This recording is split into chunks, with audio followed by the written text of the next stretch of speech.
Hey, Shawna, I want to be rich. I want to be rolling in it rich. Alli, are you talking about wealth? Or are you talking about health? Well, actually, I think there's some similarities. Let's talk about that. Welcome to the Girls Talk Healthy Aging podcast, where we dive deep into pressing health and fitness issues facing aging women. I'm Alli Kerr. And I'm Shawna Kaminski. And together we'll bring candid conversations, expert advice, and personal stories that will inspire and empower you on your own wellness journey. Interesting comparison that you brought up, Alli. What do health and wealth have in common? I love comparing these two, and I think we can learn so much from the wealth industry. A lot of the educational lessons from that industry can be taken over into the health world, and we can look at how those things work together and can we learn. And one of the things that I like to compare is kind of why we are where we are. Why me? Why am I here? Why do I have this? Why am I this tall? Why do I have this color hair? Why am I this size? What brought me to where I am today as far as maybe we could do that on the wealth side, but then also the health side. So if we're looking at wealth, who are my parents? How much wealth did they have? Did they pass any of that on to me? That could obviously influence my wealth. Same thing happens with our health. What about those genes that we inherit from our parents? And our height is affected, maybe any kind of health issues we have, our joints. I know you've talked about your joints issues and same thing that you inherited some of those things. And so the same things, our inheritance can affect our health and our wealth. So that's one way. And I think on top of that is the mindset, because there's a money mindset that our parents had that, it's like, oh, we can't afford that, or like we're just spending money like water. Or then there's also a health mindset that we inherit as well, in terms of like, oh, maybe as kids we ate a lot of home cooked meals, or maybe we had a lot of takeout, or maybe my parents supported me in athletic endeavors, or said go out and play, or my parents just bought me an Xbox and I stayed in the basement all my life. So I think the mindset around health and wealth, there's an interesting, it's the same, right? Because we inherit that as well. Yeah, or what we're taught about our wealth and what we're taught about our health definitely impacts why we are where we are today and who we are, and the struggles maybe that we've dealt with along our journey that maybe someone else does or doesn't deal with or struggle with may be different because of the genes that we have and the things that we were taught or not taught, or taught the wrong things. Correct. And so that can affect how we think about food now and how we use food, because maybe in our family, one of my clients I'm thinking of, food was used as comfort in their family. And so when she was having a bad day, her grandmother would cook for her, and it wasn't like healthy stuff. Her grandmother would feed her to make her feel better. And it was out of love. Her grandmother wanted to help her because she knew she was having a tough situation. So she was doing it out of love, but it was also teaching something that became hard to overcome later in life. Yeah. So those things that we're taught early on can definitely impact our wealth and our health as we become adults, and we're figuring things out ourselves, and we're in our own real world as an adult, and we're maneuvering and in relationships with food, in relationships with money. And another thing is based on our parents may have prioritized how money was spent. They may have taught us about saving money. They may have taught us about investing money, or maybe they didn't at all. Maybe we didn't get any of that education on how to save money, or invest money, or budget money, or balance a checkbook, or any of those things. Same thing with, maybe we were not taught anything about proteins, carbs, and fats, and food balance, and versus eating what's quick and what is. A lot of parents are busy and they're raising kids and they're just trying to survive, and they're doing all these things. So maybe we grew up eating what was quick and what was easy instead of what was You healthier fueled you. So what you had Fruit Loops before going to school instead of, Johnny over there that's having like scrambled eggs because he can think better when you have a little more protein, or, and parents are just doing the best they can with what they have. So we're not blaming parents, but we're trying to shine a light on how this awareness. affects. Yeah.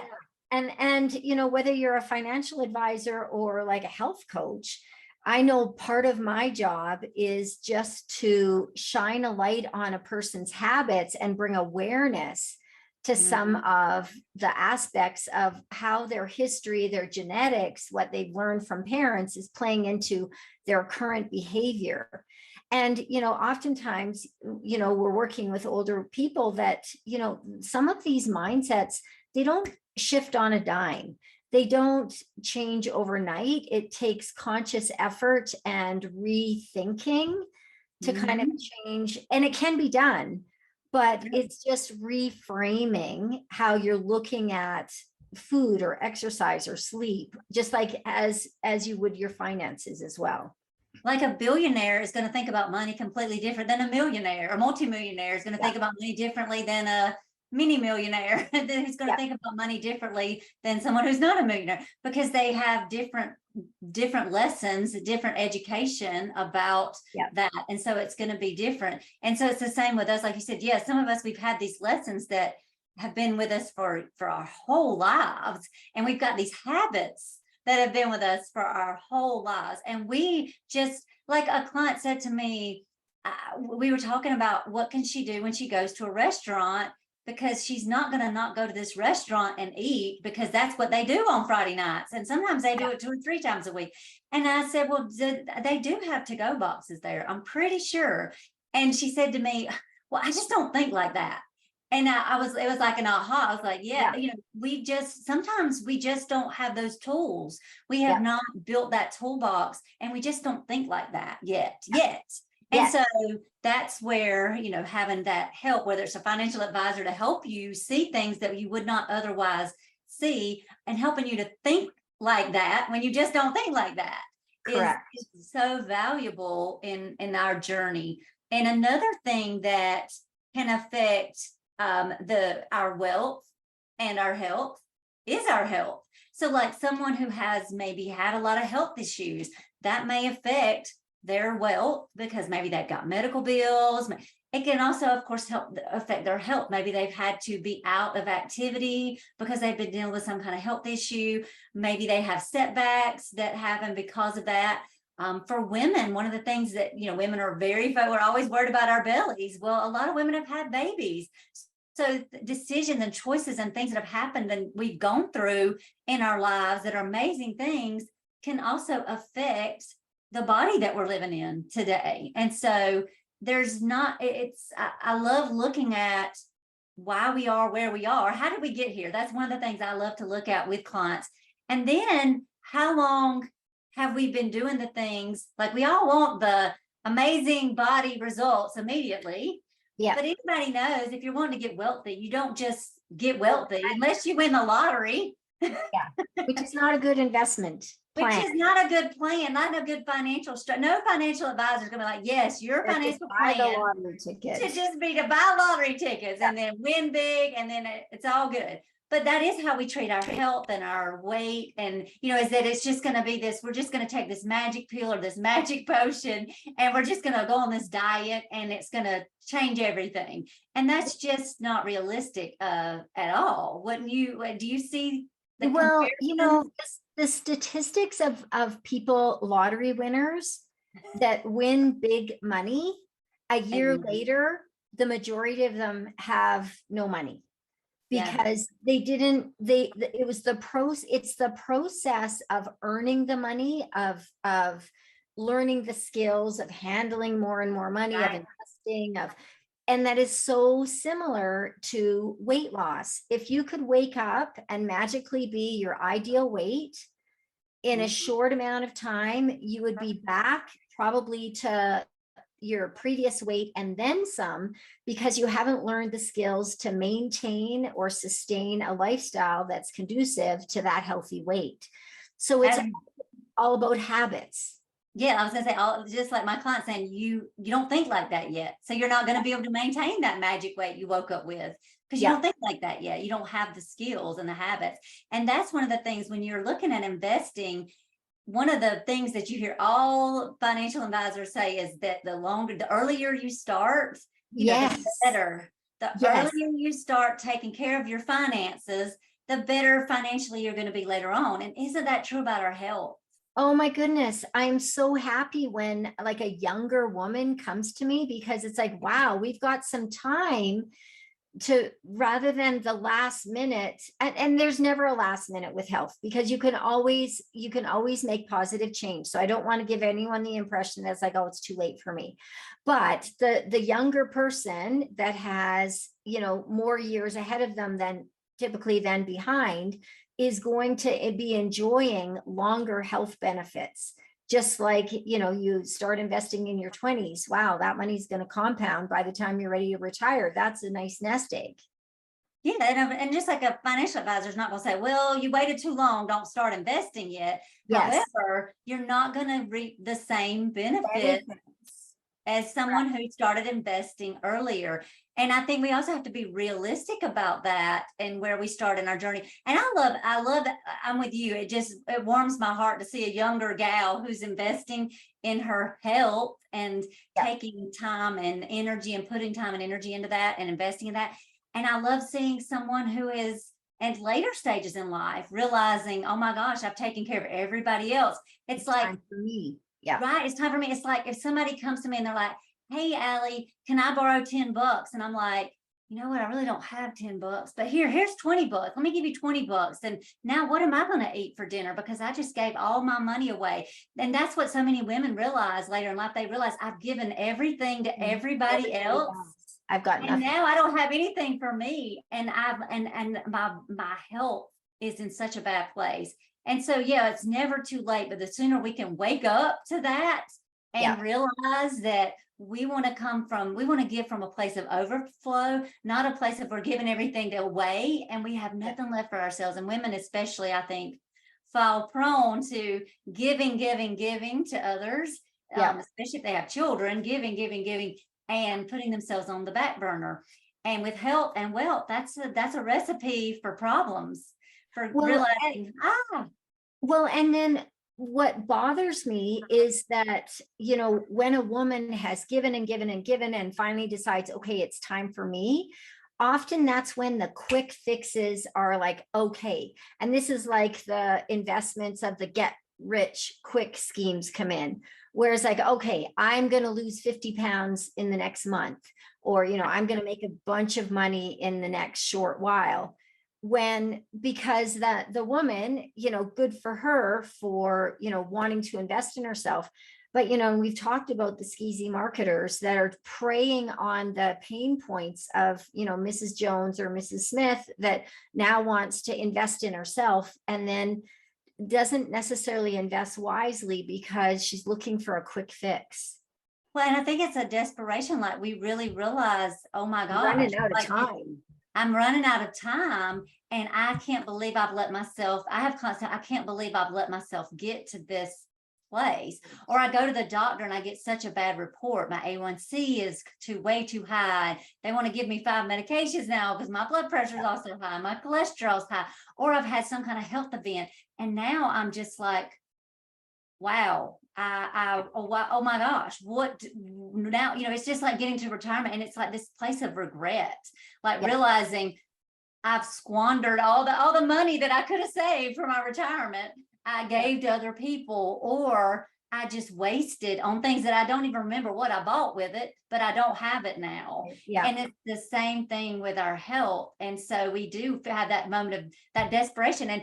And financial advisors will tell you that, yeah, you can invest in these penny stocks and you can read the fine lines and say, oh, you can get these huge gains in a quick amount of time, but you can also lose everything, Yeah. And it's the same thing with, if you really want to get wealthy, what they recommend is, the stocks that have been around, those blue chip stocks, or you're investing in like the some kind of like the S&P 500. I'm not trying to give financial advice. These are just the things that I hear. I'm Yeah. certainly not a financial advisor, but investing in something that is tried and true, and that Slow is and steady. and slow and steady wins the race versus the, you know, Yeah. the lottery ticket stock that you buy and you hope that you're going to get rich quick. And it just, in reality, those things just are not very likely at all. And the things that are not sexy, that are the slow and steady, are the things that actually work with our health. And not a financial advisor, but I hear with our wealth as well. Yeah. Yeah, well, getting that, and I do know that there's a lot of people that don't really pay attention to health until they get that scare, which is kind of like the bank calling in a loan or creditors coming knocking at your door.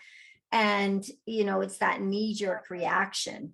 And so, we're here to remind you, wherever you are in your health journey, to just do some thinking in terms of long term. I always think about, that I talk to many people that say, yeah, I want to travel when I'm older. And it's like, okay, you want to travel, maybe you want to put that, you want to put a suitcase in the overhead bin. You're probably going to lose up to 50% of your strength over time, especially if you're not doing something about it. So if you want to be able to put a 20-pound bag in the overhead compartment of the airplane, you got to be able to lift 40 pounds over your head now. Can you do that? So setting realistic expectations and then pacing yourself so that, as you age, it's kind of like planning your retirement. Like, what am I going to have to live off of as I get older? What muscle, what strength am I going to have? I got to be building it now. Whatever age I'm at, if I plan on living a couple years more, I got to have more now so that I can live off that later. Because while muscle growth and functionality, it's not like it ends completely, but it does decline. And so we need to have like muscle in the bank, just like we need to have money in the bank. Yes, yes, because when you do travel, and that is one of the things I hear a lot of people want to travel, there's always going to be walking involved. There's going to be stairs involved. And so many people are not physically able, when they come to me, to really actually do those things and travel. And that's maybe why they're coming to me, is that sometimes that is the reason they'll start, is I've got this trip planned and I don't want to be the one hanging behind, not being able to keep up with everybody. I don't want to be, and a lot of times, unfortunately, the woman, the mom in the family is in the worst shape in the family. Yeah, because she is given the most in terms of, she's the most broke. She's the most broke in the family. Exactly.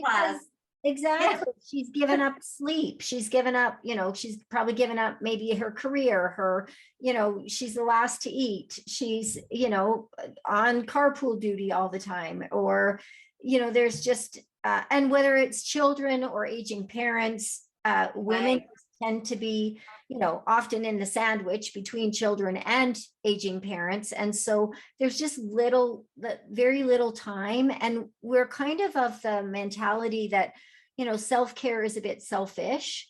And I think the tide is turning on that, where we're, trying to get the message out, and people are receiving that, put your own oxygen mask on first, because, and this is a strong message that we both try and get to our clients, is that you are no good to anyone. Like, the world really does revolve around women in so many ways.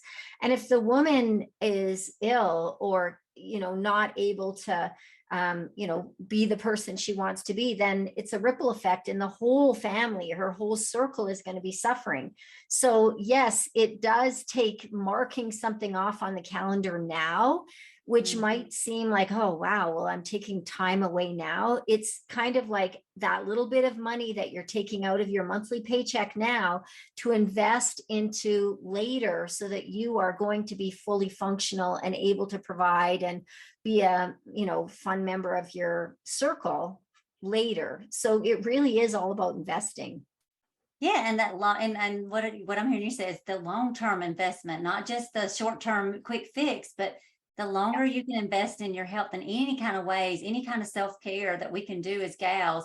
And exercise is one of those big things that helps us with fighting the muscle loss, the strength loss, the Bone loss. weakness, the bone loss, the energy loss that we experience as we age, and we experience it so much faster if we're not. Because here's the thing, as I age, I'm going to get slower. I'm going to get weaker. Like even if I'm working out, those things are going to happen, but it's at what rate and where do I want to be? So, Yes. if I retire and I've saved mine, I've gotten wealthy and saved my wealth, I'm going to start spending that, and it's going to, deplete some possibly, or maybe it grows, but but I want to have enough there to do all the things that I want to get out of this life. And that's what we want for gals. Well, because if, using that same analogy, if I have no investments or resources to live off of, I'm going to be, potentially having to lean on my children financially. And that's the same with health, because nobody wants to be taken care of. Nobody wants their children to have to, change their diapers. You don't want anybody to have to do that. You want to be fully functional. And, and that's like, I bring that up when I talk about like squatting. Some people will say, well, I can't squat. It's like, well, do you want to go to the toilet? I say, well, how do you use the bathroom if you don't squat? Please tell me, what is your secret?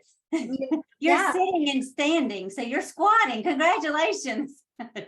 And it's little things like that that it doesn't take, you don't have to be like running a marathon or investing like all your paycheck today to get that return later so that your children don't have to change your diapers. It's little things during like each day, and it's like saving pennies a day that will result in that wealth and health later in life, so that you are not dependent and you can maintain your independence. And like maintaining independence is so integral to most people's happiness. Like most people aren't going to be happy if they are totally dependent on children or other people for their basic needs. I see. It's something, just kind of a thought I just had when you were talking. I think about people that run through my brain, and I think about myself and how many ladies we're still investing in things like we're coloring our hair and doing those things later in years, but we're not investing in from the neck down, from in the body. And that is something that we have to change, gals. Like we've got to change that. Like, yeah, it's great that we got nice hair and our hair might not be gray, or maybe it is, whatever. But what about, that neck down too? And I see ladies investing in their hair and they're older ladies, amazing. And clothes, yes. But they can't get up off of the couch, or they can't get down on the floor. And so I just want to encourage y'all, all of us, to just think about that, and just what are we investing in when we're making these investments into ourselves. And financial and time. Right. It's a combination of both, and it's about prioritizing the aspects of health that do take finances. Yes, there has to be a certain amount of finances that go towards health, because it's buying the healthier foods that, or just prioritizing healthier foods, maybe prioritizing some time to take care of health, but just prioritizing that, because, you can always go buy new shoes, but you can't really go buy new feet. Or so when you see it's so inspiring to see an older healthy person that has some meat on their bones, and they're out there, maybe walking like crazy or doing sports, or that they have a lot of wealth in terms of their health. They have had a lifetime of investing in their health, and that is commendable, and something that I am aspiring to. And that is the legacy I want to leave for my children. Because I feel like, you can have all the money in the world, but if you don't have your health, you just don't have much. So what is your wish for our listeners today? My wish is that we start, if we're not already, making more investments in our health than we are in things and stuff and our hair product, and that's fine too. But also making more investments and thinking about where we want to, how we want to live in these bodies later on, and make sure we can do that. Yep. And I am saying I'm with you on that. And my wish for people is invest early and invest often, pennies a day, time, little bits of time, leave something for yourself to invest in your health, because at the end of the day, that's really all you have. Thanks for listening. You'll find me, Alli, on Instagram at Alli Kerr Fitness. And you'll find me, Shawna, on Instagram at Shawna Kaminski. Feel free to pop us a DM with questions and or feedback. Until next time, be healthy and be happy.